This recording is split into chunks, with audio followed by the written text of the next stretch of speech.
All right. Hello, cranks. And we're going to use that term because we're playing 19th century baseball. And I mean, we're going way, way back on this one. So before we get started, though, I am all about community and promotion.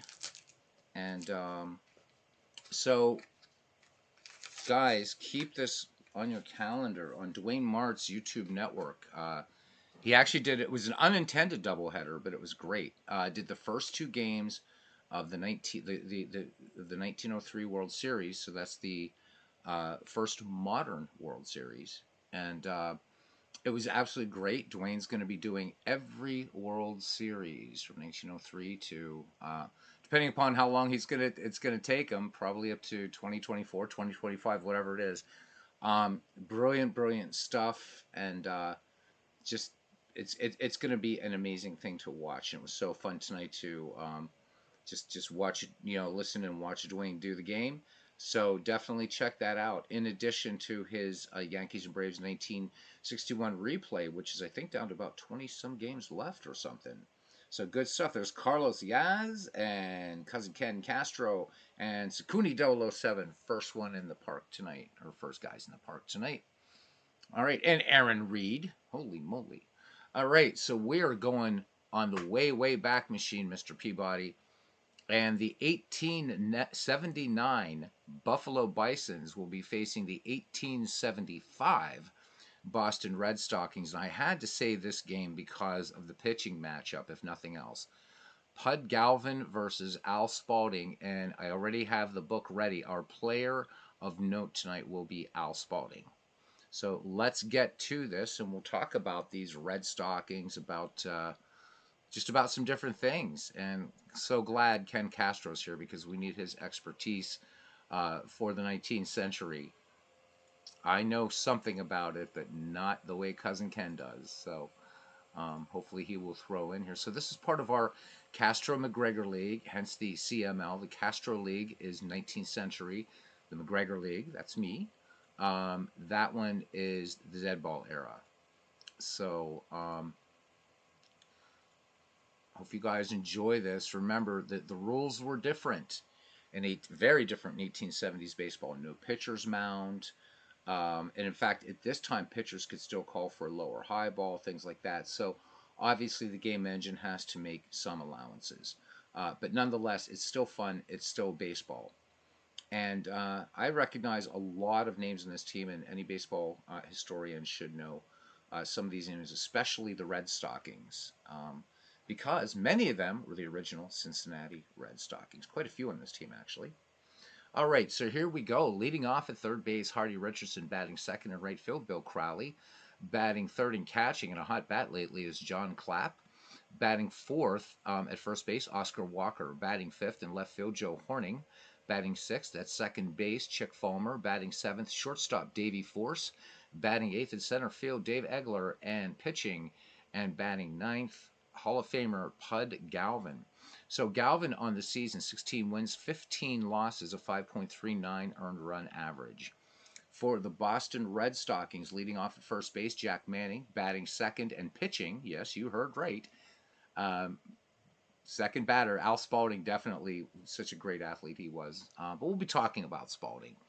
And pitching is Al Spalding. Batting third, hot bat two of late, Cal McVeigh in center field. Batting fourth, Orator Jim O'Rourke at third base. Batting fifth and catching, Hall of Famer Deacon White. Batting sixth in left field, Tommy Beals. Batting seventh at second base, Harry Schaefer.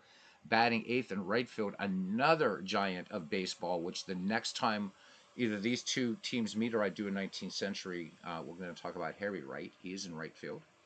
Batting ninth at shortstop, Jumbo Latham. So Al Spalding, 13 wins, 10 losses, and a 3.22 earned run average. And let's go to the 19th century. The weather today is partly cloudy at 68 degrees, and the wind is blowing out to center at 12 miles per hour. There we go.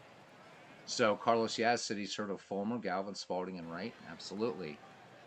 All right, here we go. This should be a fun game. You know, remember too, we have to kind of like suspend disbelief a little bit. So you see a catcher wearing all kinds of equipment. That just wasn't the case. Nobody wore gloves. No pitcher's mound. The pitcher was pitching from 45 feet from a box, which is why we still have that term box sometimes for pitchers, things like that. So, but let's just have some fun with it and not worry so much about the accuracy. That being said, if you play action PC baseball, just a little tip for you. If you play it in pitch by pitch mode before 1893, so whatever the year you might be, as long as you're playing in full pitch by pitch mode, it actually accommodates the different rule changes in baseball in the 19th century. So just something for you there for anybody that wants to dive into the 19th century and go all the way. You have a couple options. All right, so Hardy Richardson steps in. Richardson is hitting 364 with 42 runs batted in and a home run. And Richardson was pretty tough in the first McGreevy League. So we're going to just go around the ballpark here. We are back again at South End Grounds in Boston. And we're ready to go. Here's the pitch. And this one swung on, quick grounder to first, and Manning is up with it, and he will take it to the bag himself. So one away now for the right fielder, Bill Crowley. Crowley hitting 366. He has 43 ribbies and a home run. All right, welcome in and have a good sleep, Mike. Thanks for checking in. This is one of Mike Silva's beautiful ballparks, South End Grounds in Boston. Here's the pitch to Crowley. And Crowley drills this one into left field. This is going to get down for a base hit, possibly extra bases. Crowley decides that discretion is the better part of valor, and he will hold first. So John McGraw had somewhat to do with a fire that took place in South End Grounds in Boston. So I love the little connection between there. John McGraw able to it was a serious fire in the South End Grounds, and John McGraw, he didn't actually set the fire, but it was because of a brawl that he started. It was a beautiful thing. All right, here's John Clapp. Clapp hitting 416 on the season, 54 ribbies, 6 home runs. Bill Crowley, good speed off of first. Albert Goodwill Spalding checks the runner. Here's the wind and the pitch, and the runner goes. The throw down to second. They got him dead to rights. So Schaefer with the slap tag, and Deacon White is cutting down runners all over the league. All right, so 2 away, bases empty now. John Clapp back in the box. Here's the 2-1 pitch. And he swings on this one and laced into center field for a base hit. So second hit for these Buffalo Bisons of 1879. Batting now first baseman Oscar Walker. He's hitting an even 345 ribbies and 4 home runs. The wind in the pitch. And this one, oh, nice play by Deacon White, pouncing on that ball to keep it from getting away from him, because John Clapp is easily at second. So good play there behind the actually, it literally was a steel plate, and it was actually a diamond-shaped thing. It wasn't a home plate yet. But great play behind the plate there by Deacon White. Al Spalding deals the 1-2 pitch. The runner goes on that one. And this one, a little flare into right field, and that's going to go for a base hit. And Clapp rounding second, and he will get into third base. So Oscar Walker coming through here in the bottom of the first. Runners at first and third. No score here at the South End Grounds. 1879 Bisons versus the 1875 Boston Red Stockings. Spalding from the stretch and the 1-0. And this one gets away, but once again, Deacon White saving this time a run. So Spalding perhaps getting a little bit crossed up there, but White able to pounce on the ball to keep John Clapp from coming in to score. The count now full. Horning swings and line drive left field, and taking it in there is Beals for the final out. So a couple little heart-skipping moments, if you will, here in the top of the first, but Buffalo strands 2. We go to the bottom of the first. It's the Bisons nothing and the Red Stockings coming to bat. So Jack Manning leading it off here with a 331 average. He has 40 runs batted in and 4 home runs. Pud Galvin ready to deal. Here is the 0-1 pitch. And this one swung on in a seeing eye single up the middle. So Manning comes back with a base hit here for Boston in the bottom of the first. We had a lot of baseball all over YouTube right now. In fact, even as I'm broadcasting, Jester was in for a little while for Dwayne's 1903 broadcast, and then he's over doing Fall Classic baseball. For those of you with a more taste for more modern baseball, ID Jester is streaming right now at the same time. All right, and here's Albert Goodwill Spalding, and we'll get to his entry into this encyclopedia when we get around the batting order next time. Spalding hitting .340 with 31 runs batted in. Manning at first. Here's the pitch. Spalding swings, and this one will get down into right field for a base hit. So here we go. Nobody out, 2 on, 2 base hits by the Boston Red Stockings. It brings up Cal McVeigh. McVeigh hitting .418, 63 ribbies, 5 home runs. Galvin with the check of the runners. No real speed. The 1-1 pitch. McVeigh swings. This one a roller to short, and that's going to be a 6-4-3 double play. So in the twin killing, Jack Manning will move to third on the play. And that will bring up Orator Jim O'Rourke, and I apologize, I didn't change his picture, I should have. So wrong Jim O'Rourke. Anyhow, correct stats though, hitting .332, 44 ribbies, 6 home runs.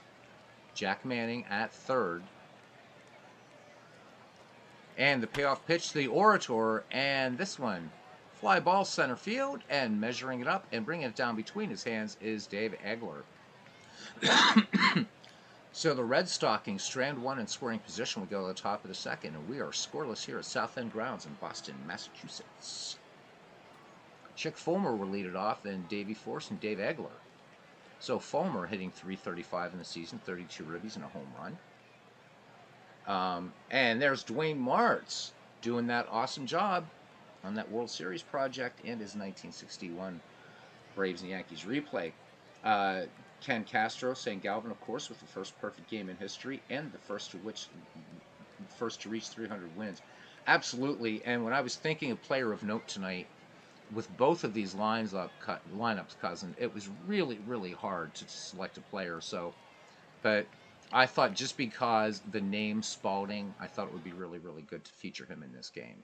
So, all right, Spalding deals here to Chick Fulmer. Fulmer shows bunt and misses. We count 1-2. Fulmer cuts on this one and line, but right to second base. Schaefer making the call and the grab. So 1 away now for Davey Force. Shortstop hitting .266, 35 runs batted in for Davey. Al Spalding ready to work. Here's the 0-1. Davey offers but misses on the bunt. The count 0-2. Spalding comes to the belt and lets it go. Davey Force swinging away this time. This one lined to center field, but Cal McVeigh getting to that ball quickly. So 2 up, 2 down now for the center fielder, Dave Egler. Egler hitting .326. He's got 31 batted in. Spalding sets and fires the 2-2 pitch to Egler. Swing and a miss. Little slider pitch. So no runs, no hits, no errors. Bottom of the second. We are scoreless in Boston. All right, Deacon White will lead it off here. Deacon hitting .370, 42 ribbies, 2 home runs. Bud Galvin into his motion in the 3-1 to Deacon White. Deacon White swinging, roller to deep short, and up with the ball, and getting him by about a step and a half.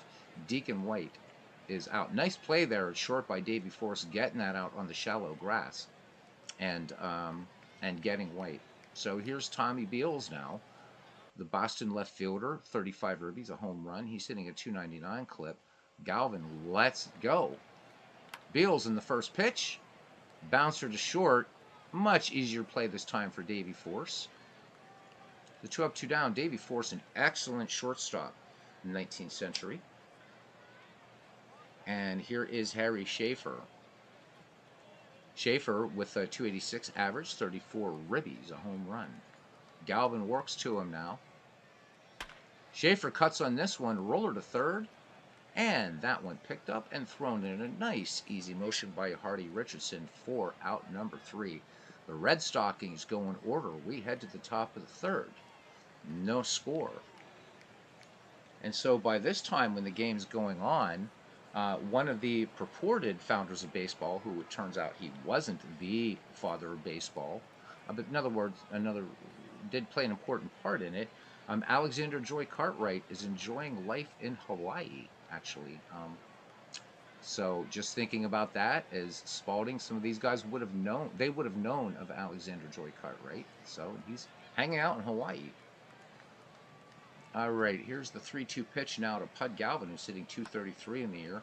Galvin gets this one past the mound and good speed going down the bases. How about it? So Pud Galvin aboard with the infield single. Spalding, it looked like he misjudged that when it was going back through the box. Here's Hardy Richardson now. We're back at the top of the order for the 1879 Bisons, and he's 0 for 1. Galvin has good speed on at first. And here's the 1-1 pitch.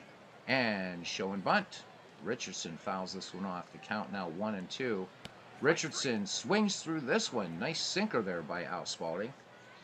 So 1 out. Pud Galvin remains at first, and it brings up Bill Crowley. Crowley is 1 for 1 on the day. Spalding lets it go. The payoff pitch, and the runner going at the same time. Spalding sinking, but not sinking enough. Liner out to left, and Tommy Beals will make the catch. Fires on to Jack Manning, and Pud Galvin just does get in. So 2 down now for the catcher, John Clapp. He is 1 for 1. The 1-1 pitch. Clapp pops this one to foul territory behind the plate. And running over there and making the catch is Deacon White, who's been very busy in this game. No runs, 1 hit, no errors. A runner left. We head to the bottom of the 3rd inning here at South End Grounds. It's Buffalo nothing and Boston nothing. Doug Hunt saying hello, and he's telling Dwayne, great job tonight. Absolutely. Looking forward to seeing that project move forward. So much fun. Continuing about Pud Galvin, I always appreciate my color man here, cousin Ken Castro. He says 6,000 innings pitched in his career. So, yeah, these guys were amazing. If anything, you talk about grit, 19th century. And I mean, I think that's what really carried over into dead ball. That's how, these guys were playing, guys like Wagner. So think about this. Hannes Wagner was born in 1874. So Wagner was born just a year, right? A year before these Boston Red Stockings were playing. So somewhere, the little John Peter Wagner in Chartiers, Pennsylvania. All right. Here's another legend of the game, one of the pioneers, Harry Wright, a Brit, along with his brother George. Harry was the manager of the 1869 Cincinnati Red Stockings, who went undefeated in 1869 into the 1870 season. All was going well until they met Brooklyn, and the idea of playing an extra innings game, first proposed by Harry Wright in that fateful day in Brooklyn in 1870, and in extra innings, the Cincinnati Red Stockings finally lost a game. Harry Wright had wired home to what was then known as, called Cincinnati Porkopolis, and said it was a valiant contest. We went down honorably in defeat. By the end of the season, all the investors in the Cincinnati Red Stockings had pulled out. Fans stayed home because of that loss. Because the Red Stockings would go on and reel off, a bunch more victories, but it was that loss that did it. So Harry took the best players and went to Boston. So there's a little bit of 19th century for you. Doug says that he likes learning about the early years of baseball. I'm so glad that you do. Ken Castro says that Pud Galvin had some legendary battles with Old Hoss Radbourne in the day. And what we'll do, Ken, some night is just set up a one-off, pick Old Hoss's best year and pick Galvin's best year and let them face off. Hopefully they get some good run support behind them. All right, Galvin deals to Harry Wright. Here's the 0-1 pitch. And Harry Wright swings. This one blooped to left. But that's going to stay up there in plenty of time until Horning comes over. And Horning, calling off Egger, will pull it down for the first out. And here's Jumbo Latham now. And Jumbo, you look at his picture, it definitely fits the bill. Big dude here, 273, 18 runs batted in. And Pib99 joining us for 19th century baseball. So, como está, paisan? Hope you're doing well. But Galvin, let's go. And Latham swings, and this one drove up the middle, base hit. So, third hit for the Boston Red Stockings of 1875, and we're back at the top of the order, and Jack Manning with one down. Pud Galvin looking for a double play here. Here's the 0-2 pitch. And that's not going to happen. Base hit into right field. And thinking about third but not going there is Jumbo Latham. And now we pause for our player of note. And this one really doesn't need an introduction, because if you played any sport, you already have at least heard the name. So, Albert Goodwill Spalding. He was born September 2nd, 1850 in Byron, Illinois, and died September 9th, 1915 in San Diego, California. Made his major league debut May 5th, 1871 with Boston of the National Association. He batted and threw right with 6'1", 170. So I'm 6 feet 170, so that's kind of cool. I can kind of get a sort of better idea now of Al Spalding. So he's just an inch taller than me. Pretty cool. All right, in 1899, a New York Times reporter described Al Spalding in the following manner, quote, "His face is that of a Greek hero, his manner that of a Church of England bishop, and he is the father of the greatest sport the world has ever known." End of quote. Baseball has more than enough quote-unquote fathers among them. Alexander Cartwright, Harry Wright, and Henry Chadwick. But in the late 19th century, Spalding was the most respected name in baseball. When Spalding talked, baseball people listened. Small wonder, for Spalding did it all. He was a star player, a pennant-winning manager, and the president of the most successful club of his era. And through his sporting goods company, the largest in the world, his name was on the baseball itself. At a time when every American who read Horatio Alger harbored the dream of becoming a captain of industry, Spalding was proof that it was indeed possible to rise from humble beginnings to become wealthy, honored, and influential. That he made his ascent by means of America's national game was icing on the cake. Born in Byron, Illinois, Albert Goodwill Spalding grew up nearby Rockford. When he was 12, a baseball from the Sandlot game rolled to his feet. He picked it up and returned it with such a strong and accurate throw that he was asked to join the game. With that, his life's work had begun. 3 years later, the young right-hander defeated Forest City, Rockford's adult team, and was asked to pitch for them. Fortunately, the school principal was a baseball fan and allowed young Albert to be excused from classes to practice with the team. In 1867, George Wright's Washington Nationals toured the Midwest, pummeling the locals. On their way to Chicago, they stopped off in Rockford for a little exercise, and they were shocked to be beaten by the 16-year-old farm boy, 29-23. Today, 23 runs scored on a pitcher may not appear impressive, but few of the runs scored off Spalding were earned. They were a result of cow pasture ball fields and barehanded fielding. The feat was shocking enough to make headlines back east and was underlined the next day when the Nationals beat Chicago's best team, the Excelsiors, 49-4. Spalding was quickly hired by a Chicago grocery store owner at $40 a week, about 10 times what he would have made in Rockford. Of course, groceries had nothing to do with Spalding's real job. He'd been hired to pitch for the Excelsiors, a supposedly amateur team. When the grocery went bankrupt, Spalding returned to Rockford, sadder but richer, and added to his reputation as the best pitcher in the Midwest. In 1871, Harry Wright put together a team in Boston to compete in the National Association Baseball's first league. The team featured Harry's brother George and several other players from the famous professional Cincinnati Red Stockings of 1869 and 1870. Wright offered Spalding $1,500 to join them, a princely sum in those days, right guys? In their first season, Wright's Boston Red Stockings played only 31 games. Spalding won more games than any pitcher in the league and finished 19-10, but the team finished second to Philadelphia. From then on, however, the Red Stockings dominated the league, winning 4 consecutive pennants, each more easily than the last. In one 4-year period, Spalding went 185-43, culminated by a 54-win, 5-loss mark in 1875. By then, he was not only the famous pitcher in America, he was also one of the richest. In an era when few pitchers recorded a high number of strikeouts, Spalding was no different. In 1873, he struck out only 31 batters in 497 innings. The pitcher's job was to keep the batter so off balance that he would hit easy grounders and soft flies.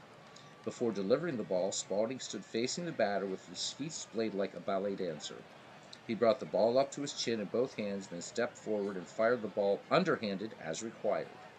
Although he never learned to throw a curve, he had a good fastball and an even better change of pace and good control. During the 1875 season, William Hulbert, president of the Chicago White Stockings, began secret negotiations with Spalding and 3 other Boston stars to persuade them to jump to his team the following year. Although players were allowed to move after the season, they could only do so if not contracted to another club. Hulbert's interference was against National Association rules, but that wasn't a problem for Hulbert, who had much larger plans than simply improving his ball club. He intended to form an entire new league, one he hoped to make tighter, stronger, and more lucrative. Hulbert recruited Spalding, listening to his suggestions about how to create a new and improved circuit. Spalding was intrigued by the idea of returning to Illinois and thrilled by a new challenge. The fact that Hulbert offered him more money than he could make in Boston was also a factor. Hulbert's National League played its first season in 1876. To no one's surprise, the Chicago White Stockings won the first league pennant behind pitcher and manager Albert Goodwill Spalding. He compiled a 47-12 record with a 1.75 earned run average. In the few games he didn't pitch, Spalding played outfield or first base and hit .312. The following season, the strain of pitching hundreds of innings took its toll, and Spalding won only 1 game, giving him 48 wins in the National League on top of the 204 wins he had in the National Association. The 1877 season was his only year as a pitcher that he did not lead his league in victories. He played the rest of the season playing first base. In 1878, he played 1 game before retiring. Only 28, Spalding was off to bigger, brighter, and richer things. In 1877, he formed A.G. Spalding and Brothers Company to manufacture and sell sporting goods. He offered to pay the National League $1 for every ball it used if it agreed to use only the baseballs he manufactured. The scheme crushed his competition and made Spalding the exclusive provider of the official Major League Baseball. For every dollar he gave the league, he took in thousands more in nationwide sales.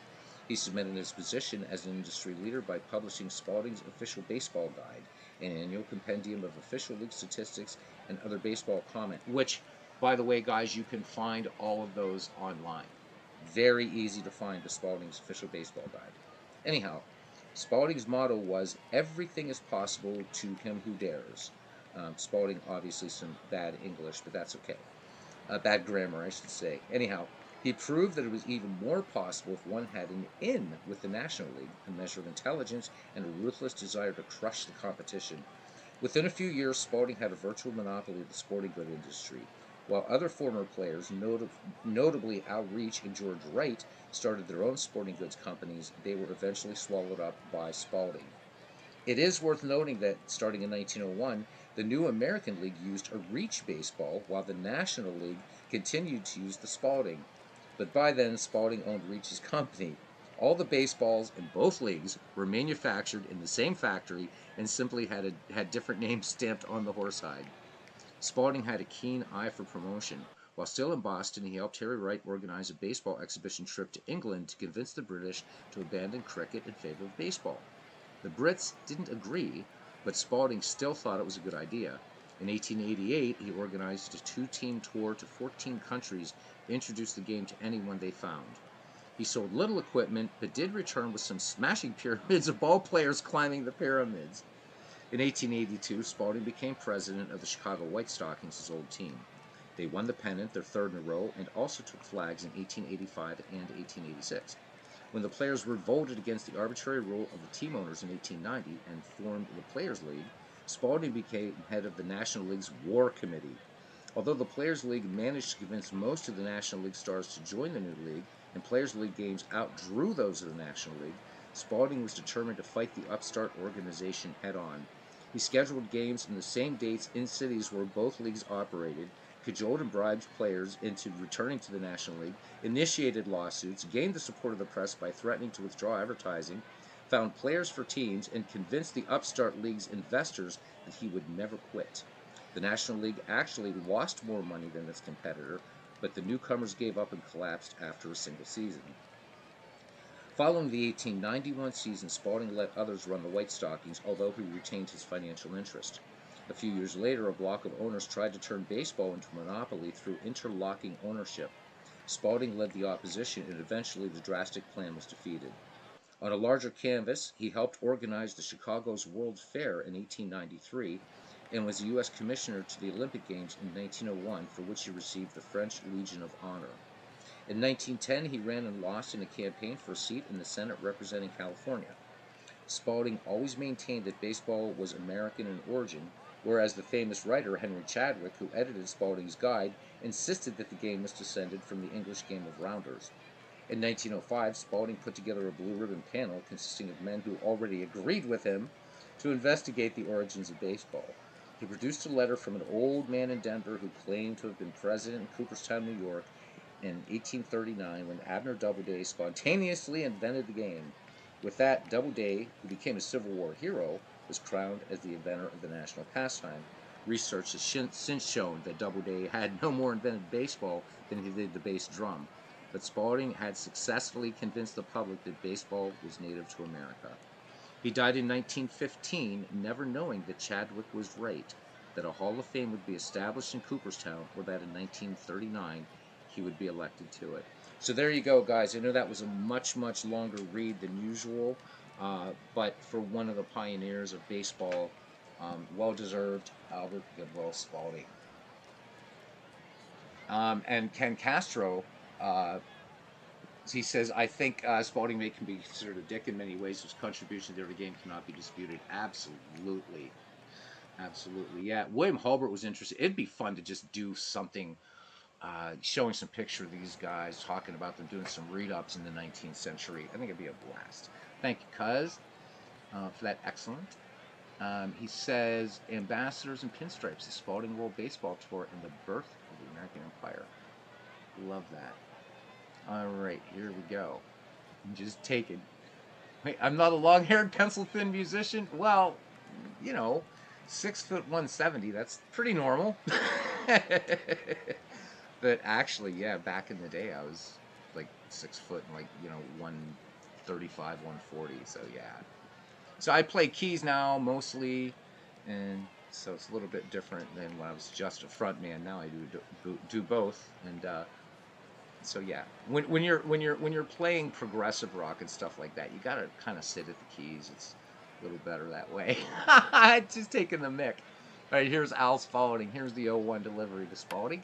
And Spalding swings, and again, our player of note always does something cool. Base hit up the middle, but holding at third there is Jumbo Latham. So the bases are sold out, and here comes number 4 hitter, Cal McVeigh, who was nothing for one. Here's the 0-1 pitch to McVeigh.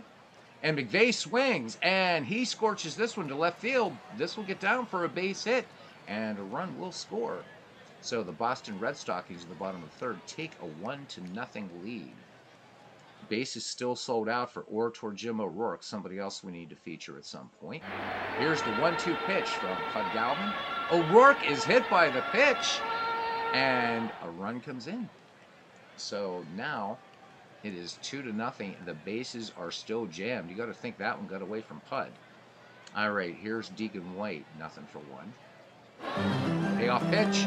White swings, and this one just a little loop on the infield, and calling for it and bringing it down is Hardy Richardson. So 2 down, base is still sold out for the Boston Red Stockings. Tommy Beals now 1 for 1, 3-2 pitch. Tommy Beals goes down swinging. Boston leaves him loaded, but picks up 2 runs in the inning. We head to the top of the 4th. It's the Red Stockings 2 and the Buffalo Bisons nothing. And Oscar Walker will lead it off here. Walker 1 for 1. Spalding deals to Walker. Walker shows bunt and misses.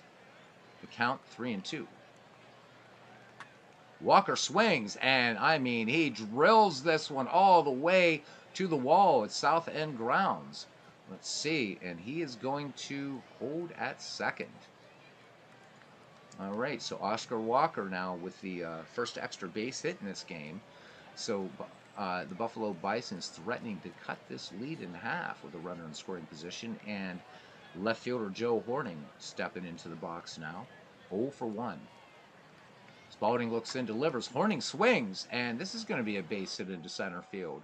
Will that be enough to bring the run home? Here is the throw to the plate, and the tag, and he is out. He is out. Wow, what a play. They get Horning. Let's look at that one. That was crazy. Crazy, crazy, crazy.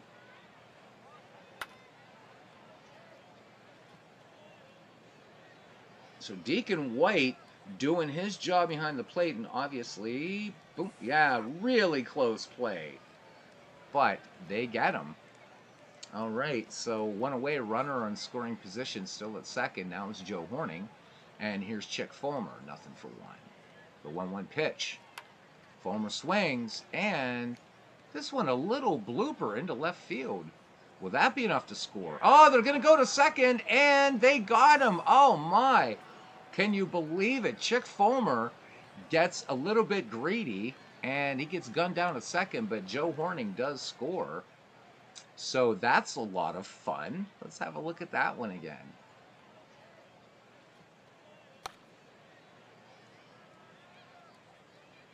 So we got us a little bit of a ball game here, but he was out by acres. All right. 2 down, bases empty for the shortstop, Davey Force. Here's the 2-2 pitch for Davey. He's 0 for 1, lined out his last time up, and strikes out this time. However, the Bisons pick up a run on 3 hits, nobody left on. We head to the bottom of the 4th. It's the Boston Red Stockings 2 and the Buffalo Bisons 1. All right. Leading off here will be Harry Schaefer, then Harry Wright, and Jumbo Latham. Harry Schaefer, nothing for 1 in the contest. Pud Galvin has struck out 1 through 3 innings. Here's the wind in the pitch to Schaefer. Schaefer swings, and this one lined to center. This will get down for a base hit. So Schaefer aboard with base hit number 7 for the Boston Red Stockings. 2-1 your score here, 1870s baseball. For Harry Wright now, who's nothing for 1. Here's the pitch. The runner going. Wright gets a good bunt down the first base line, and they're going to go to second, and they got him. There's a rare play. How about that? So, nice play by Oscar Walker. And let's look at that one again. So they take, that was a gutsy play there. And get the lead runner. So this one bunted down to first. Walker jumps on this ball and gets the runner at second. So give the gold star there to Oscar Walker. He'll probably get a diamond pin and a loving cup tomorrow by the fans. Here's Jumbo Latham now. 1 for 1. Here's the 1-2 pitch. And Latham swings. And he dumps this one into center field. That'll get down for a base hit. Rounding second and holding is Harry Wright. So 2 on for the Boston Red Stockings. 1 down for Jack Manning. We're back at the top of the order. The first baseman, a perfect 2 for 2 today. Pud Galvin works home to him, the 1-2 pitch. Manning swings. And this one flared to left, but this one will hang up, and Horning will bring it down for out number 2. All right, Albert Goodwill Spalding, also 2 for 2 in the game, our player of note. Pud Galvin deals the 1-1. Spalding swings, and this one lined over first base for a base hit. And that is going to be, here comes the play at the plate, and he is safe. All right, so Harry Wright scores on the Al Spalding RBI. So it's 3-1 Boston. Fun game going on. Here's Cal McVeigh, 1 for 2 with a run batted in. The wind in the pitch. McVeigh swings. Dribbler to short, and this one is bobbled by Davey Force. Popped out of his hands. And the bases are loaded now for the 1875 Boston Red Stockings, and it brings up Orator Jim O'Rourke, a run batted in this game.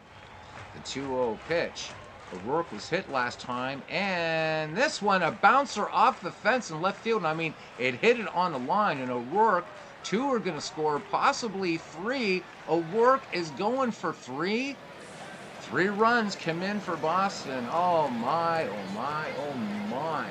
A triple for Orator Jim O'Rourke that clears the bases, and Boston has plated 4 here in the bottom of the 4th. It is 6-1. Jeez. And that one on a line off the fence. Look at this one.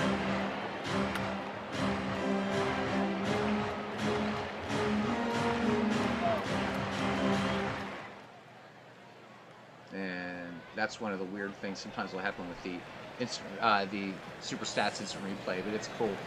Here, what's fun is this great advertising, but this player right here is not going to be born for quite a while yet. If you look really closely, that's Christy Mathewson. And there you can even see his name too. But there's Christy, but I just love the fact that we have this advertising out here. And of course, when Christy would have known of this part, so it was still around. But just fun to see Christy Mathewson making a cameo about what 20 years before he's born or something like that. I forget when Mathewson was born. Cousin Ken says during this period, an umpire was allowed to ask a fan or bystander if the ball had been caught prior to making his decision. Excellent point, and also Ken, to remind everyone, and I'm glad you used the singular, is frequently, guys, there was only one umpire in these games. If it was a really, really important game, and this was more true in the dead ball era than in the 19th century, in really important games you would have two umpires. So Michael King Kelly took advantage of the fact. So when there wasn't a runner on, the umpire would be behind the plate. When a runner would be on, he would be behind the pitcher, so he would have a better view of the infield and what have you. So Kelly would frequently steal third by skipping second. King Kelly was very, very much notorious for cutting behind the umpire, literally going from first to third. Just raucous, crazy game that got even crazier in the dead ball era. Really starting with the 1890s, right? Hey, there's Bernie on holiday, but checking in with us. A lot of baseball today. By the way, I want to take this opportunity. I was on yesterday, but just even though it's a day late, it's still Veterans Day weekend. And thanks you to all of you veterans here and out there in the community for your service, because without what you did, we can't do what we do. All right. Deacon White at the plate, 6-1 Boston lead. Wow. Deacon White swings. And this one, is this going to get down? Yep, it will, right between the hands of Joe Horning. And that is it. However, the Boston Red Stockings of 1875, 4 runs and 4 hits. And turned into a laugher here, gents. It's 6-1. 6-10-0 for the Red Stockings, 1-7-1 for the Buffalo Bisons. If you're not cheating, you're not trying. That's right. In Dwayne's 1903 series, as Ken says, yep, only 2 umpires worked. One was the great Hank O'Day. Yep. What do we have? We have 6 umpires now. So, can you imagine the life of an umpire in the 19th century and the dead ball years? I mean, they have a tough enough life as it is. Could you imagine? These guys were literally in danger, the umpires in the 19th century and the dead ball era. As I've said before, umpire Brick Owen was given the moniker because he was literally hit by a brick, by a fan at a game. So, there you go, right? All right, here's a delivery to Dave Egler. And Egler swings this one. Hard roller to second, and the throw to first is... So Schaefer making the throwing error. E4, and Dave Egler is aboard thanks to the error. So that's the first one by the Red Stockings. And here is the great Pud Galvin, who is 1 for 1. Here's the pitch. Galvin shows bunt. It's a good one down in front of the plate, and Deacon White's only play will be to first. So on the sacrifice, Egler moves to second, who shouldn't even be there. And here's Hardy Richardson now. He is 0 for 2. Yeah, we think parents and fans are bad today, right? All right, here's Spalding's 2-2 delivery now to Richardson. Richardson swings, and he puts a little rope out there into center field. And Hardy is going to pick up an RBI. The throw to the plate. And he's out. Oh, my God. He's out. So Deacon White, who has played an amazing game, Boston holds, I don't care what the game says, Deacon White is going to get player of the game in this because he saved runs and a great outfield assist out there by Cal McVeigh. But White with a quick tag. So 2 down. Hardy Richardson at first. And Al Spalding just with a big old blank eating grin on his face. Here's the 2-1 pitch. Runner goes. Deacon White up with it, but they are not going to get Hardy Richardson. 17 steals in the season for Hardy. The count now 3-1. Here's the pitch to Crowley.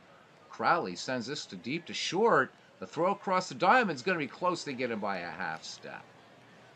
All right, so Buffalo gets 2 runners in the base inning, and they do not cash in. Bottom of the 5th. Boston 6, Buffalo 1. Tommy Beals will lead things off here for the Red Stockings. Galvin works to him, the 0-1 pitch. Beals struck out last time up. This one, 2 hopper to short. Up with it, and in plenty of time, Davey Force for the 6-3 put out. 1 away, and here's Harry Schaefer. He's 1 for 2. And here's the 1-2 pitch to Schaefer. And the righty swings. This one grounded into the right field grass behind second, but Chick Fulmer making the play. 2 up, 2 down for Harry Wright. Nothing for 2 for Harry. The 1-1 pitch. Harry Wright swings. This one just a little pop up first base side in foul territory, and John Clapp making the catch. The Red Stockings go in order. We go to the top of the 6th. Boston 6, Buffalo 1. So SGJ Jamie, welcome, or SGJ Jamie, welcome in, man. Great to see you. He missed the tag, says Jamie. It's great to see you. Jamie telling us we were talking about different ways to play baseball and wiffle ball and stuff like that when we were kids. That Jamie was his pinch runner was, or his ghost runner was Jackie Robinson, and I really love that. Jamie, good to see you. Sports Gaming Journal, Jamie, by the way, guys, you should know. Great stuff that he does. You really ought to check it out. So Jamie might be a little bit, I don't know, he doesn't want to toot his own horn. Somebody has to. So Sports Gaming Journal, SGJ Jamie, welcome in, man. All right, here is John Clapp now. He is 1 for 2 here, playing some 1870s baseball here for Cousin Ken Castro, and apparently 10 of you here. Very nice, thank you. Here's the 3-2 pitch to Clapp. And Clapp swings, and this one lined, but right to Harry Wright in right field. So 1 up, 1 down now for Oscar Walker. And Walker is 2 for 2, and he's made a couple dandy plays out there at first base for the Buffalo Bisons of 1879. The 1-1 pitch from Spalding to Walker. Walker swings, and this one just flared into center field, and that is going to get down in front of Cal McVeigh for a base hit. So that's hit number 9 for the Buffalo Bisons, and now stepping in the box is left fielder Joe Horning, looking dandy there. Yes, he is. He is 1 for 2. Al Spalding deals. And the runner goes. Walker is gunned down easily, and once again, it's Deacon White. Deacon White is just, he's mowing down runners again all over the league. So Deacon White is going to get my vote for player of the game, even if Boston should somehow blow this lead. All right, Spalding deals. And the 0-1 pitch to Horning. And this one, is this going to drop into no man's land into center? No, it will not. Just out on the grass is second baseman Harry Schaefer, and he will put it down between his palms for the final out of the inning. So while the Bisons did endeavor to step up valiantly, they were in fact defeated in this skirmish. But lo, friends, they shall try once again to advance. But for now, we head to the bottom of the 6th. So there, that was just me being florid in 19th century baseball style just for a minute. Jumbo Latham will lead it off, and then Joe Manning and Al Spalding. Or Jack Manning and Al Spalding. So, Cousin Ken says, he went, oh man, Cousin, that's really nice. He said, post-game ends, I want to thank Dwayne and Cousins for a wonderful night of old school baseball. Very enjoyable. You never know what people are going through, and these games bring a lot of joy. That means a lot. That means a lot. So, that's why I do it. Just because of all this, man. If making some people happy, that's good. Pib99 says that he loves this era. He's currently playing in 1886. Oh, nice. Using his history of baseball replay, using Action PC. That is awesome. Oh my God. So Bernie says, whoa, hang on here. Bernie says, I just practice offline when I feel I have it right. A broadcast. Okay. Something strange always comes up, though. Nothing better than just doing the game. Bernie, you do a fantastic job. I mean, I've made like 7 mistakes in this game already. Alone. The only time I know I'm not going to make a mistake is when Ernie Harwell is calling the game. I think you do a great job, man. Just keep it up. Keep up what you're doing. Wow. So Pib doing some 1886 action. Love it. All right, here's Jumbo Latham now. Pud Galvin to deal. Here's the 1-0 pitch to Latham. Latham swings, and this one popped out into shallow right field, and going out and making the call and the catch is Chick Fulmer. So Walker also going out there. I'm going to have to read up a little bit more on Oscar Walker, at least in this game, playing some aggressive first base. All right, back to the top of the order now. One of the mistakes I made was calling him Joe Manning when it's Jack Manning, who was 2 for 3. Here's the 0-1 pitch now to Manning from Horning. Flied out his left time up. And this time, diving stop at short. Beautiful play by Davey Force. And I mentioned that this guy, for real, look him up, was one hell of a shortstop. And making another great play here in the game. So 2 down now for Albert Goodwill Spalding. And our player of note is 3 for 3 with a run batted in. Pud Galvin delivers the 1-2 pitch to Spalding. Singled back in the 4th. And this time comes up with nothing but air. So nothing across for the Boston Red Stockings as we go to the top of the 7th. Boston 6, Buffalo 1. Chick Fulmer will lead things off. Davey Force and Dave Egler due up for the 1879 Buffalo Bisons. Albert Goodwill Spalding has struck out 3 through 6 innings. Chick Fulmer with an RBI in this game. He is 1 for 2. Spalding deals. Here's the pitch.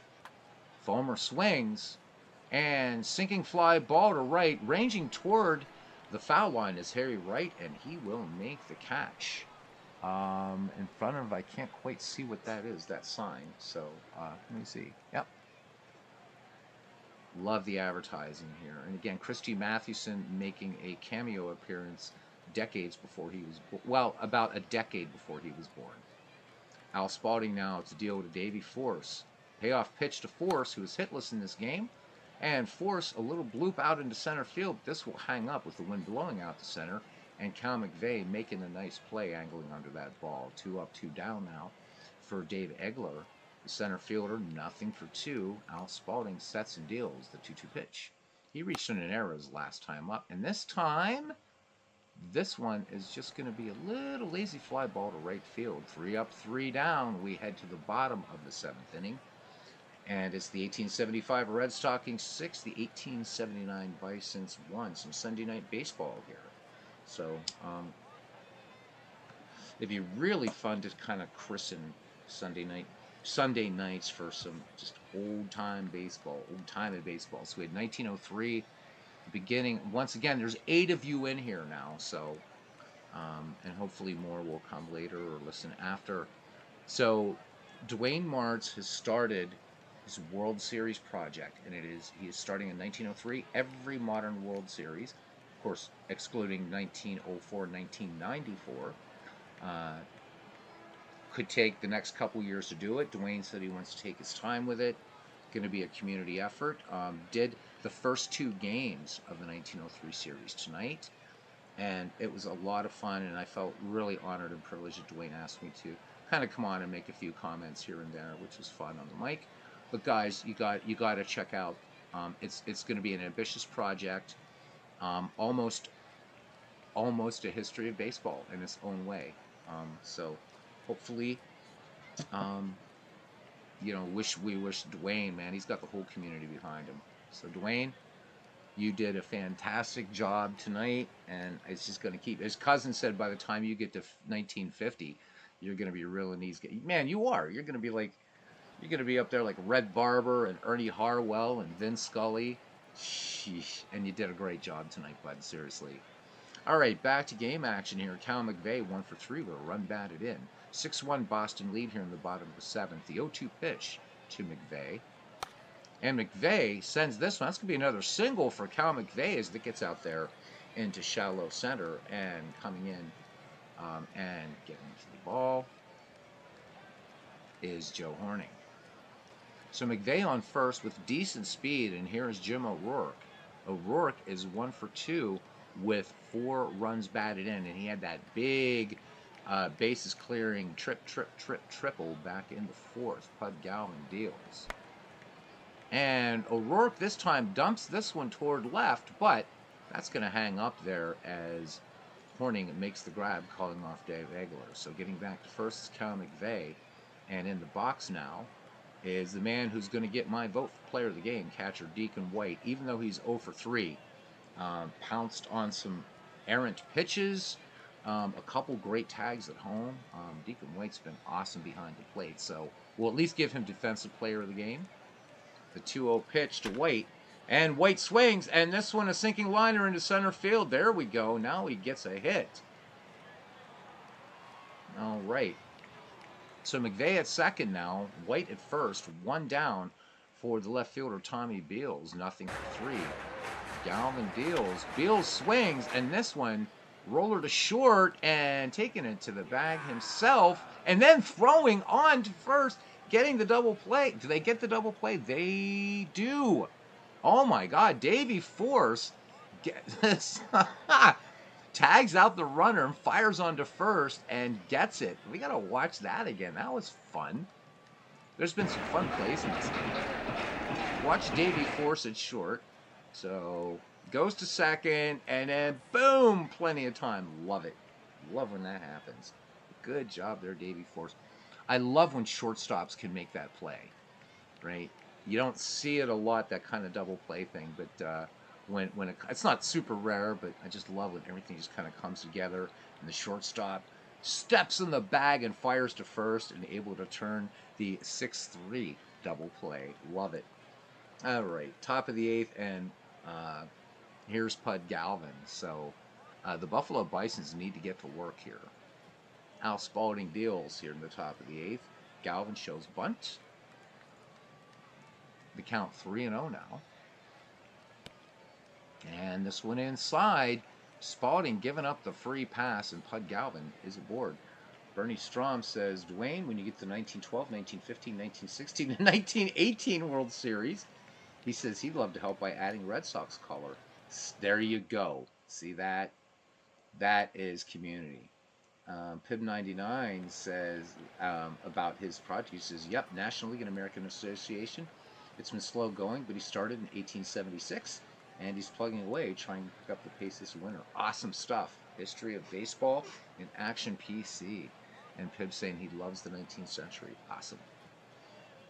Hardy Richardson, 1 for 3. Pud Galvin at first. Here's the 3-2 pitch. The runner does not go. And this one lined into the corner, right field. Should be good for extra bases. And coming around, holding at third is Pud Galvin. Galvin thought about coming home, but a good strong throw in from right field will hold him. So 2 on for Buffalo, trying to mount something here in the top of the 8th. Nobody out. Pud Galvin at third, Hardy Richardson at second. For the right fielder, Bill Crowley. Crowley is 1 for 3. Spalding from the stretch in the pitch. Crowley, and this one gets away from Deacon White. Finally, one gets away from Deacon White, and the Buffalo Bisons of 1879 get their first run as Pud Galvin will come in to score. So Deacon White has still done a hell of a job, and he still gets player of the game for me. He still does. Great stuff. Maybe we'll give some love to Jim O'Rourke for that triple, too. But it had to happen, right? All right, so Richardson at third, and still nobody out. Here is the 1-1 pitch to Bill Crowley. And Crowley swings, and this one just a little tiny rainbringer on the infield. Harry Schaefer has it for out number 1. John Clapp now. Clapp 1 for 3. Here's the full count. And Clapp swings, and this one a flare into right. And this will get down for a base hit. So Richardson will come home, and Clapp with an RBI single, and that's his 55th on the year. And Buffalo has just cut this Red Stockings lead in half. It's now 6-3. 11 hits by Buffalo total, 12 for the Red Stockings. Again, not uncommon for this era of baseball. Oscar Walker, perfect 3 for 3. 3-2 pitch, and that one missing a bit low.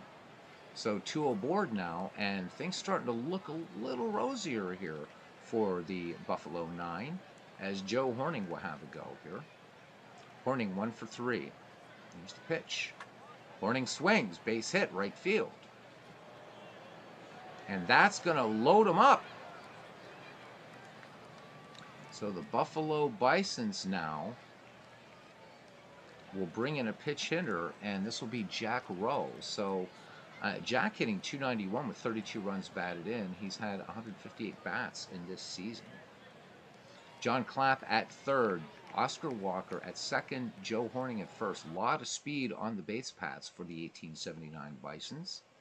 Al Spalding with the 1-2 pitch to Jack Rowe. And the throw to the plate. And that, do they get two? They do not. All right. So Rowe not getting it done, so Davey Force, can he clear off these bases with something? Force with a rather light bat, though, 262 average for him. 0 for 3 in the game. Bases are still loaded. Here's the pitch to Davey Force. And Force, little bounder to second. That's going to end the inning. So Buffalo does score 2, but they leave them loaded. We head to the bottom of the 8th, and it is 6-3. And Bernie, you talk about making mistakes. I did. So that play at home happened so quickly. I completely just flubbed it up, man. It's all good. It's all good. So still can't get over the fact that he used one ball. Yeah. Anywhere from one, it was sometimes one ball, sometimes it was maybe, 10, maybe 10, 15 at the most. But yeah, absolutely.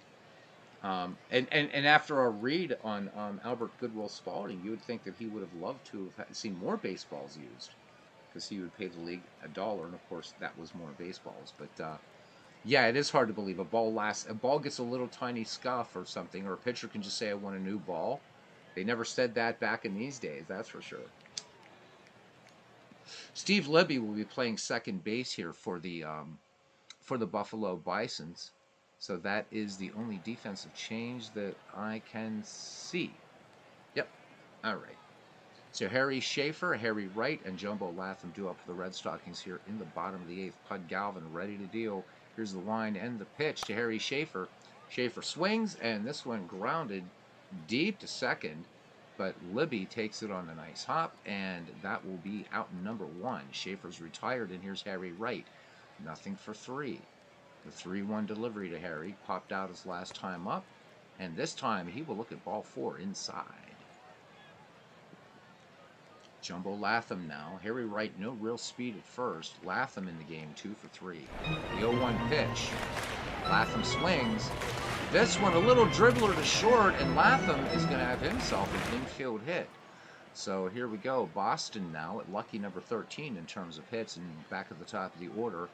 And first baseman Jack Manning is having a good game. 2 for 4. Pud Galvin lets it go to 1-0. And this one, hard hit to center field. And this one is going to be trouble. 2 runs should score on this play. Manning is going to... No, Manning held up. He hesitated at second. He's going to third. Here's the throw, the tag. And they got him. What a weird play. What a weird play. So give him a double. We're going to watch it again. But the Red Stockings now leading 8-3. What a strange play that was. Wow, the baseball gods are having a laugh tonight. So hopefully this is going to catch this weirdness here. So this one gets out to the wall. This is a pretty big ballpark, as these 19th century structures were. So if you see the screen, he stops, and then boom, they get him at third. Wow, that was fun. One more time without the Super Stats replay, just to see how it unfolded.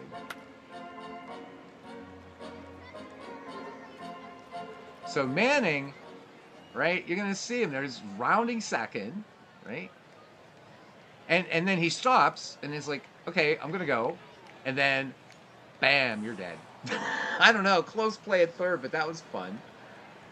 Oh, I know, I'm a geek. I love it. What can I say? All right, here's Al Spalding. He is 3 for 4 with a run batted in. Can he go 4 for 5? Here's the pitch to Spalding. Spalding swings, and this one a roller down to first, and Oscar Walker will take it to the bag himself.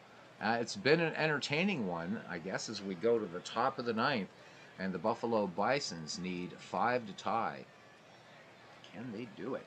Hey, look at this. There is Texags. He said he's late, but everybody's here. Nice, nice, nice. Uh, so Bernie says as a kid in the 1950s and 60s that they would play pickup games with some really used balls. Sometimes if the ball got lost in the woods, the game would be over. Oh, there was that. There was the if you had a wooden bat, you taped it up with electrical tape, and if you were really desperate, you even pounded some nails into the bat to keep it together. The things we did for this crazy game, huh? God, we were talking about what we were talking about the movie Sandlot, what, last week or something, you guys, and how it resonated with so many of us. So we were those ragtag kids, we were, yeah. Oh my God. Anyhow, I'll just shut the hell up here. Ninth inning action. Dave Egler, Pud Galvin, and Hardy Richardson, and it's do or die here for the Bisons. Al Spalding with the 3-2 pitch to Dave Egler. Egler swings and misses, and he swung at ball 4 there. Fourth strikeout for A.G. Spalding, and it brings up Pud Galvin, who's 1 for 1. Galvin swings, but this one will not get down for a base hit. Instead, it would just be between the capable hands of the center fielder, Cal McVeigh. Buffalo down to its final batter, and it's Hardy Richardson is 2 for 4. Spalding ready to deal. Here is the payoff pitch. And this one smacked hard into left field, and that is it. Tommy Beals makes the catch, and this one is in the books. Let us look at our game recap. So the 1875 Red Stockings down the 1879 Bisons 8-3 at South End Grounds, Boston. Jumbo Latham led the way, going 3 for 4 for Boston. Victory gives the Red Stockings a record of 30 wins, 29 losses. Jim O'Rourke had a key at bat with 1 out in the bottom of the third for Boston. With the bases loaded and the Red Stockings leading 1-0, he got hit by a pitch, driving in a run. O'Rourke also, of course, boom and all that kind of stuff. That big triple in the 4th inning. O'Rourke getting a 4 RBIs. So I know the game's going to give this one to Jumbo Latham. But also it's got to go to Deacon White and to Orator Jim O'Rourke. So there we go. We only had 1 stolen base in this one. Bill Crowley and Oscar Walker were caught stealing. Errors, not bad. Only 2 errors total in this game. So for the 1875 Red Stockings, 8 runs, 14 hits, 1 error. For the 1879 Buffalo Bisons, 3 runs, 12 hits, and 1 error. Let's go ahead and leave this. Look at standings. Finish out games here really quickly. 1899 Phillies versus the Worcester 1882 Ruby Legs, who are doing better in this league. Cousin Ken had picked them. There are a couple teams in each of these leagues, both the 19th Century and Dead Ball League, that are ringers. The Ruby Legs were supposed to be a ringer, but they're 20-37 as compared to what St. Louis is doing. So anyhow, this is going to be Al Orth versus Fred Corey. Here we go. And the Philadelphia Phillies of 1899, who were independent race, they defeat the Worcester Ruby Legs 10-6 and improved to 43-17. The 1894 Orioles and 1884 Grays, cousin, we're just going to go ahead and autoplay this one. Curtly Baker versus Ed Connolly. All right. Both of these teams doing really, really well, by the way. The Baltimore Orioles, as expected, doing very well, 44-16. And the Providence Grays playing some pretty good baseball at 31-27. Here we go. And it's the Providence Grays taking the victory today, 9-4 over the 1894 Baltimore Orioles. Checking the dead ball side of things. Everything is done. Oh, we have one more. The 1899 Brooklyn Superbas against the 1888 Pittsburgh Alleghenies. And Ed Morris getting the start tonight, and it's been long enough now, and everybody knows what's going on in Legends League. So Ed Morris pitching for the Pittsburgh Pirates the other day in that last game of the season where the Pirates needed to beat the Brewers to clinch the second wild card. It was Ed Morris and cousin Ken. I had mentioned you in the chat and saying Ken would love this is Ed Morris picking up the win. So he gets to start here against Jay Hughes of Brooklyn. And here we go. And the Alleghenies blank the Superbas 4-0. So the Alleghenies improving to 39 and 19. Both Pittsburgh teams doing really well in this, by the way. And the Superbas fall to 43 to 89. We're going to finish today and look at standings. But before we look at that, we're going to look at some matchups to see what's coming up here in both the 19th century. So this will be fun. The Grays against the Spiders. And this will be Charlie Sweeney versus Bobby Wallace. So that's definitely going to be a 19th century game that we are going to play. Let me see. What else do we have? As far as pitching matchups, that's the best one in the 19th century. In the dead ball era, so we have the 1908 Naps and the 1902 Pirates, Liebhart and Tannehill, just because these two teams are in contention. Let me see, Robins and Phillies. So we get a chance to see Epirixie, so we may. I'm just thinking of games we might do at some point. 1916 Red Sox and Braves, Vern Gregg, Dick Rudolph. I'm not seeing any real big marquee matchups here coming up. I'm almost tempted. Actually, you know what? I think I am. We're gonna auto play this whole day, only because I'm not seeing any great all games today. So, boop, there we go. All right, so the Buffalo Bisons defeat the 1878 Reds 7-2. So the Bisons recovering from that loss to the Red Stockings. The 1876 Louisville Grays down the Worcester 1882 Ruby Legs 6-4. The 1894 Orioles 19-8. Might be fun to watch some of these replays or highlight reels. 19-8, the Red Stockings go down in that one. The 1884 Providence Grays blank the 1895 Cleveland Spiders 7-0. Charlie Sweeney picking up the win, cousin. Bobby Wallace taking the loss. All right, moving right along, the 1888 New York Giants, who are actually they're doing okay, but not as well as I thought they would. They're 5-4.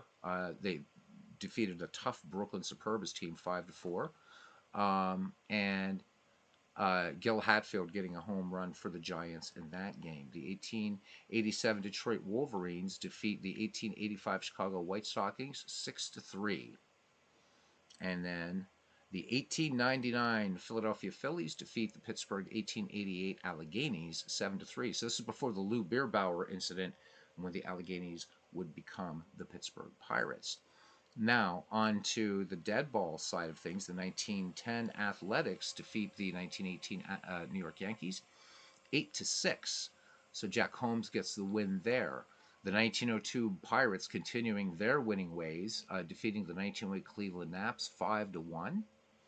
Hall of Famer Jess Tannehill getting the win in that game.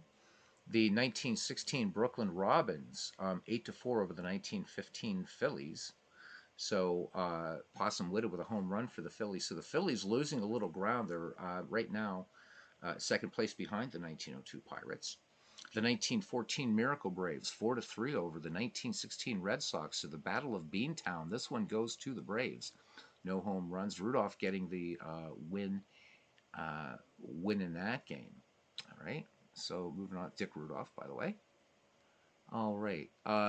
The 1913 Washington Nationals defeat the 1904 New York Highlanders 4-1. Bob Groom getting the win in that one. The 1905 New York Giants defeat the 1907 Tigers 4-3. Red Ames gets the win in that one. And finally, in the Battle of the Windy City, the 1918 Cubs down the 1906 hitless Wonder White Sox 4-2. Claude Hendricks getting the win in that one. Let's have a look at standings, and thank you guys for hanging around for this last little bit as we try to move ahead with this league and get it done. And we are getting there. We are getting there. Oops, wrong. There we go. So here are the standings as of the 12th of June, 1990, with about 39 games to go. In the Castro League, the Radbourne Division, 19th century, the 1894 Baltimore Orioles just a half game lead on the 1899 Philadelphia Phillies, who have now won two straight. The Phillies 7-3 in their last 10. The 1899 Brooklyn Superbas 2 games out of first. The Pittsburgh Alleghenies 4.5 out, and the 1887 Wolverines 7 out. 1888 Giants 8.5 back. So, and Ken's Grays hanging in there. They're 11 out, but 33-27, pretty good there. In the dead ball league, or the dead ball side of things, the Wagner League, McGregor division, if you will, the 1902 Pirates 2.5 games in first place in front of the Robins, who have now overtaken the Phillies. So the 1916 Robins are 2.5 back. The 1915 Phillies and the 1914 Braves are 3 back. This is a tight race. The 1905 Giants 3.5 back. The Naps 5 back. The Tigers are 7 back. The White Sox, Nationals, and A's are 7 back, 7.5 out. The 1916 Red Sox. The 1918 Cubs are 9 back. So good pennant races on both sides. As Tex Ag says, go Cubs. So this has been a fun one. Dwayne and Ken and I, and a couple other people would help us, mainly Dwayne and Ken and I, were up till 3 in the morning a few months ago and created this league. And it was really, really, really fun. So, and that's it. We've had a full day of baseball here. Um, and again, look for, I sometimes feel like the advertising guy for, but that's cool. I like to do that because it's community. Legends is going to be starting with a double header tomorrow, wild card double header. So guys, check that out. I'm just looking here at the 1905 New York Giants. They have won 6. That's scary if those guys start coming on. Dangerous team. So we have that. We're going to have more Dwayne Martz action, I'm sure, tomorrow, as he is off work until December. So we'll get some more 1961 action. I hope I'm right about that, Dwayne. 1961 there. And then it's also good to see ID Jester streaming some baseball again. I think he's done 2 baseball games today. So nice one. I was watching Kurt Berglund do a game called Time Travel Baseball, and it was just done last year. And I'm thinking, I'm going to pick this game up. Looks cool. I guess it's not available anymore. So it's back to basics baseball. It's too bad. I guess it has a great Facebook group, great community, all kinds of seasons and players to download. I was going to pick up another cards and dice game, watch Kurt Bergen play it, and I'm like, I have to get this game, and went right to the website, and it's not there. So is it the same game? Anybody here know? Is Back to Basics Baseball the same as Time Travel Base? That's what's called, Time Travel Baseball or something. So, okay. Anyhow, Dwayne says yes, Braves versus Giants battle for first. Oh, okay. So what you have to have set that in a league, and I've never tried this in a World Series. So you can try this. So when you go to game settings, and this should work actually for everything. Let me see. Yeah. So Dwayne, go to global settings under game settings. So you go to game settings and then go to global settings. On the right hand side, you'll see autosave and log settings. Here's what I use, my friend. So for autosave daily, save box scores from all major leagues, generate game recaps for all leagues, generate graphs, all leagues, save game logs, all leagues, save replays, all leagues. And then I put for store replays in pitch by pitch mode. I say no, I want that in one pitch mode. We don't want to watch a whole game pitch by pitch that way.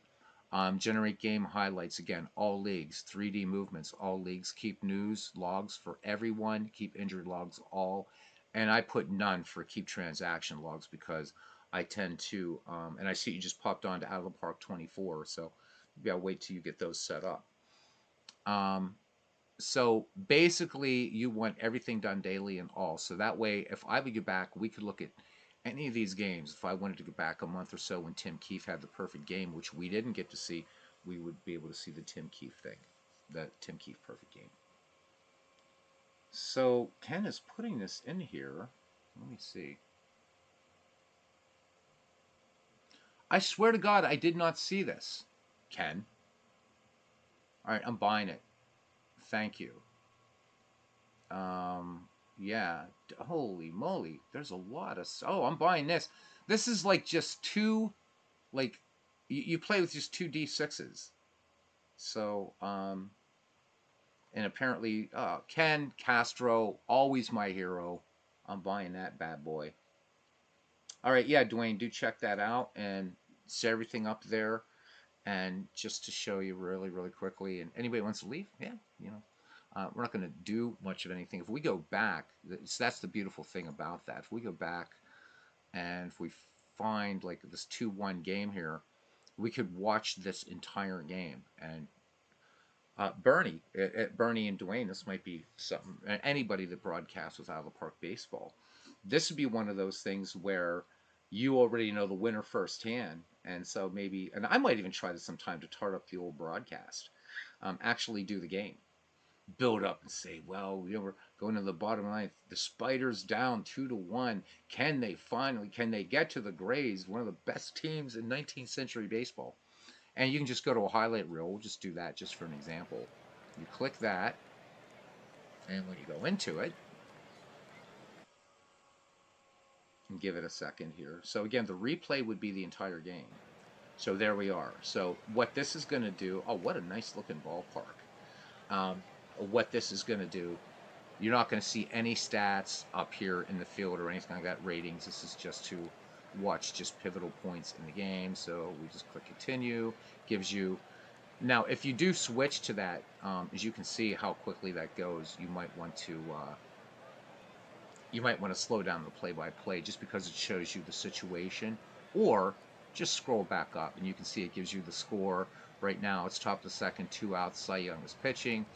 Fulmer's on base, and at bat is Ed Somerville, and then you get your replay there. Hit that, and then it's going to go to the next place. So right now, it's 2-0 Louisville, and again, this is that. So we'll stop that after this.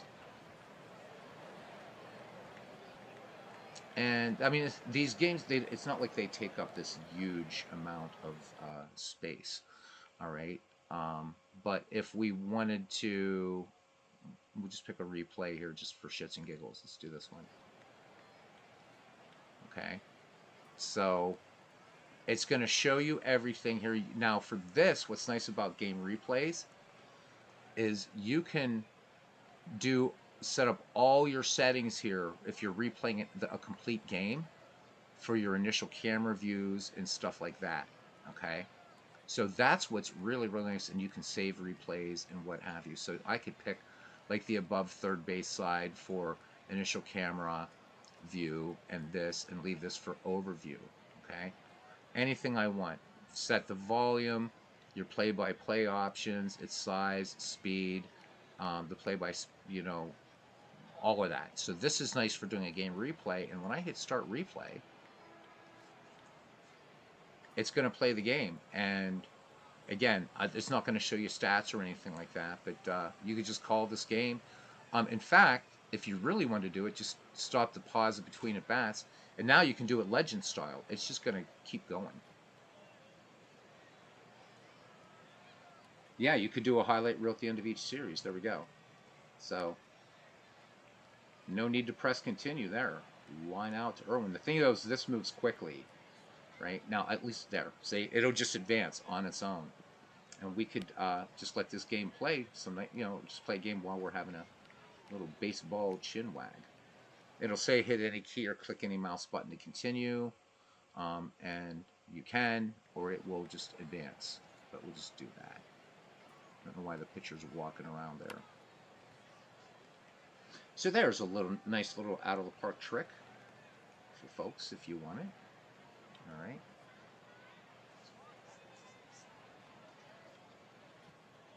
And see, I didn't have to hit that. It will wait, and I can speed that up so that that would actually move along continuously if I wanted to, just to speed that up. I've never tried calling a game like this without me hitting the continue button, but it might be kind of fun. Oh, thank you, cuz. Yeah, so you can rewatch You know some guy that make, all right, sweet. Yeah, I'm gonna definitely buy that. So yeah, I mean, Dwayne, there you go. Once you get all that set up, I'm pretty like in World Series leagues and that, I'm pretty sure you can do replays and stuff like that too.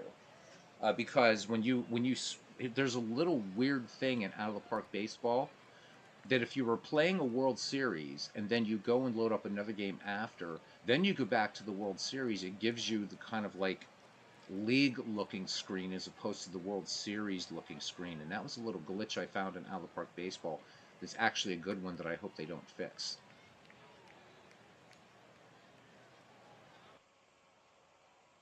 Oh, Ken, holy hell, man. Thank you. I can replay the World Series, 1929 World Series. Thank you so much.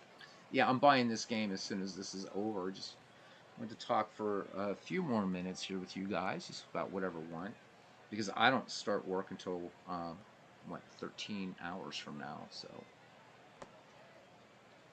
it's the nice thing about working the second shift. I don't have to get up early. I know, Aaron. Yeah. It sucks that it's not accessible, unfortunately. And I worked with Joe Murdy with it as well. We tried, and it just didn't work. And we in fact, I had him try. We tried with Out of the Park 8, which is the free version, which, but still, I guess it's just the way it's programmed. Boy, this is fun watching this. Anyhow, just the way it's programmed, unfortunately, doesn't work, my friend. I wish it did. Um, I'm of the opinion that I think especially something like this, there should be at least a way that they could make it so that the reader, for folks who are sightless, or you want to put it, should be able to at least read that to you, because this really is just it's a text baseball sim with just some pretty good graphics. Um, so I don't know why, but you know I mean you can play MLB the Show, but that's because the interface or the thing that's there for oh wow, two hit batsmen in a row. Anyhow, for that, I can see why that works, but I wish Out of the Park would make their game accessible. Action PC baseball is, as we know, and so surprisingly is, well, not really surprisingly, baseball for Windows doesn't use any sort of fancy tricks as far as APIs go. So, all right, guys. Well, anyhow, we're gonna let this Brooklyn Providence. I might even just let it play out while I'm watching, or not. Don't know. Then I'm gonna go buy Time Travel Baseball. Cousin Ken, thank you, because I'm looking at this game. I'm like, I have to have it. I have to have it, and I didn't find it. So I'm gonna go buy me another baseball game. You guys have played cards and dice. You finally worn me down. So I want to thank Aaron Reed, Cousin Ken Castro, the heart and soul of this channel, Dwayne Martz, who is absolutely killing it with both of his projects. And Dwayne is into big projects like I am and like Ken is. But of course, none of us can touch that guy that I'm going to reach out to and try to get him on the channel to interview him. Maybe one of the bigger channels than mine, though, might have a better chance. Dave Gardner, I don't know if you hear this. Maybe you can get some of the scuttlebutt in this guy and have him on digital dice, because this guy's a monster when it comes to doing cards and dice replays. Just insane. Anyhow, so all right, Aaron Reed starting the 1990 World Series this week, and it's going to be the Oakland A's and the Pittsburgh Pirates. This is the way it should have been, and that's going to be. All right, so anyhow, Dwayne, thank you, man, for having me on tonight earlier and for a great project you're doing. Tex Ags, thank you. Bernie Strom out there on holiday with his wife, having a good time, I hope. Pib99, molto grazie, Paisan. Hope to see you again in here. And yeah, who else? We had Doug Hunt here. Thank you, Doug.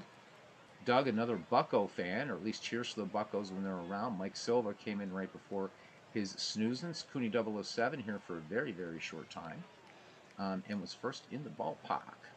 All right. That does it. All right, guys.